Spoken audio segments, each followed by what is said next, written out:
कोपरगाव तालुक्यातील हिंगणी गावात मोकाट कुत्र्यांच्या त्रासामुळे प्रशासनाकडे अनेक वेळा पत्रव्यवहार करून सुद्धा दखल घेतली जात नसल्याने बाळासाहेब पोपटलाल लकारे यांनी 10 मार्च रोजी मुंबईतील आझाद मैदान येथे आत्मदहन करण्याचा इशारा दिला होता।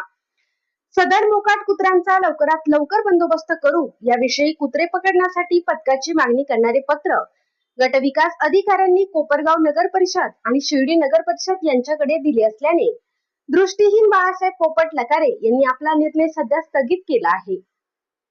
पंचायत समिती कोपरगावचे गटविकास अधिकारी संदीप दळवी यांनी या प्रकरणाची दखल घेत तातडीने योग्य ती कारवाई करण्याचे आश्वासन दिल्यानंतर लकारे यांनी आत्मदहनाचा इशारा मागे घेतलाय। गावातील मोकाट कुत्र्यांचा प्रश्न लवकरात लवकर सोडविण्यात येईल असेही प्रशासनाकडून सांगण्यात आले आहे। गटविकास अधिकाऱ्यांच्या दालनात तुम्ही आले होते, नेमकं काय घडलं? बीडीओ साहेबांनी जे एक पत्र दिलं त्यात मोकाट कुत्र्याचा बंदोबस्त करू असं आश्वासन दिलेलं आहे। शिर्डीला रात्री कुठे पत्र दिलेलं त्यांनी। तुम्ही जे आत्मदहन करणार होते उद्या, त्याचा निर्णय काय झाला? त्याचा निर्णय तात्पुरता स्थगित केलेला आहे, तात्पुरता।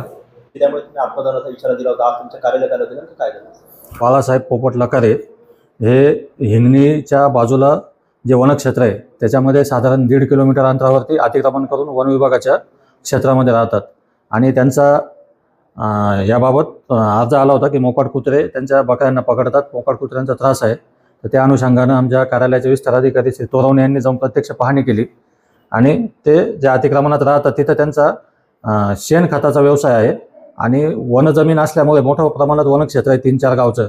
ते तिन्ही गावचे जे जनावरे मृत पडतात ते रात्रीचे त्या जंगल क्षेत्रामध्ये आणून टाकतात आणि त्यामुळं तिथं कुत्र्यांचा वावर जास्त वाढतो आणि हे जे अतिक्रमणामध्ये 1-2 कुटुंब राहतात तिथं यांचा काही पण बकऱ्या पण पाळण्याचा व्यवसाय आहे, त्यामुळे तिथं कुत्र्यांचा त्यांना त्रास होतो असं त्यांची तक्रार होती। तर त्या अनुषंगानं आपण ग्रामपंचायतला निर्देश दिले होते, परंतु ग्रामपंचायतकडे अशी कुठलीही यंत्रणा कुत्रे पकडण्यासाठी नाही म्हणून ग्रामपंचायतनं नगर परिषद कोपरगावला पत्र दिलेलं आहे व शिर्डीला पत्र दिलेलं आहे।